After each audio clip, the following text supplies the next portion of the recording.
अस्सलाम वालेकुम दोस्तों, मैं हूं आतिफ और आप देख रहे हैं सुनो आतिफ। कल की उतार।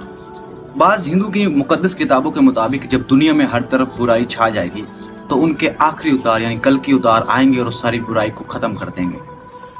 हिंदू की मुकद्दस किताबों के मुताबिक भगवान विष्णु जो हैं, जब भी दुनिया पर बुराई का अरूज होता है तो वो अपने मुख्तलिफ सूरतों मुख्तलिफ उतार की शक्ल लेकर जमीन पर आते हैं और उस बदी को खत्म कर देते हैं।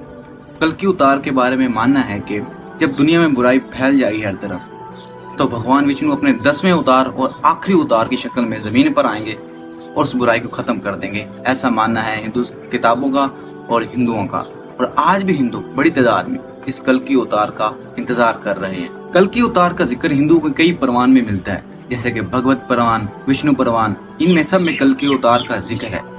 इस किताबों में बताया गया कि कल की उतार सफेद घोड़े पर हाथ में तलवार से लेस और आसमान से उतरता हुआ आएंगे। जब वो उस वक्त आएंगे जब दुनिया में बुराई का अरूज होगा और वो उस बुराई को खत्म करेंगे। लेकिन डॉक्टर वेद प्रकाश का मानना है, जो कि हिंदू राइटर है, उनका मानना है कि जो हिंदू किताबों में कल की उतार की जो पेशन गोइयां बताई गई हैं वो मुसलमानों के आखिरी पैगंबर हजरत मोहम्मद सल्लल्लाहु अलैहि वसल्लम पर पूरी उतरती हैं। और डॉक्टर वेद प्रकाश का मानना है कि वो कल की उतार, भगवान के आखिरी उतार जो है वो हजरत मोहम्मद सल्लल्लाहु अलैहि वसल्लम है। उन्होंने अपनी किताब कल की उतार में बहुत से ऐसे नुकात पेश किए हैं जो कि हिंदू की मुकद्दस किताबों में बयान किए गए हैं। उसमें से कुछ नुकात जो है वो आपके सामने मैं रखता हूँ। डॉक्टर वेद प्रकाश अपनी किताब में एक पॉइंट बयान करते हैं, वो है कल की उतार का नाम। डॉक्टर वेद प्रकाश कहते हैं कि कल की उतार का नाम जो है वो हजरत मोहम्मद सल्लल्लाहु अलैहि वसल्लम की तरफ इशारा करता है। कल की उतार का मतलब है कि पाक और खालिस, जो कि सब जानते हैं कि हजरत मोहम्मद सल्लल्लाहु अलैहि वसल्लम का नाम का लक़ब जो था वो भी पाक था।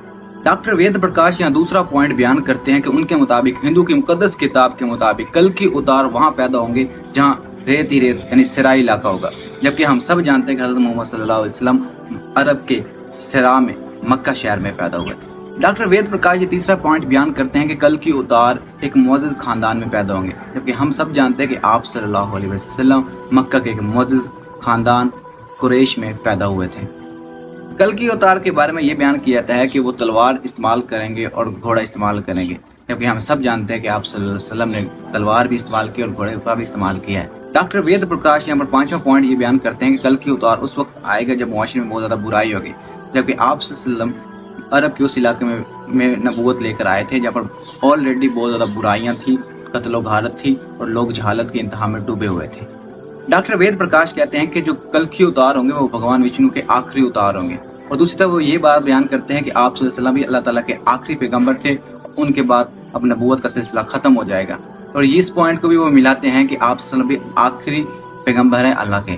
डॉक्टर वेद प्रकाश अपनी किताब के आखिर में लिखती हैं कि जहाँ कभी हिंदू हैं उनको समझ जाना चाहिए कि आखिरी उतार जो है कल की उतार वो आप सल्लल्लाहु अलैहि वसल्लम की सूरत में जमीन पर आ चुके हैं। अब वो तलवारों और घोड़ों का जमाना नहीं रहा, आज तोपों और टैंकों का दौर है, लिहाजा अब घोड़े और तलवार का दौर नहीं आएगा। तो जहाँ कहीं भी हिंदू हैं उन्हें चाहिए कि वो कल की उतार आप सल्लल्लाहु अलैहि वसल्लम को माने। दोस्तों, ये थी डॉक्टर वेद प्रकाश की किताब कल की उतार के बारे में, जिन्होंने पेशन गोइयां की थी। जो हिंदुओं की मुकद्दस किताबों के मुताबिक जो पेशन गोई की हैं वो आप सल्लल्लाहु अलैहि वसल्लम पर पूरी उतरती हैं डॉक्टर वेद प्रकाश के मुताबिक। आप इसके हवाले से क्या सोचते हैं? आप अपनी राय कमेंट में जरूर बताएं और मिलेंगे एक नई वीडियो में। तब तक अल्लाह हाफिज।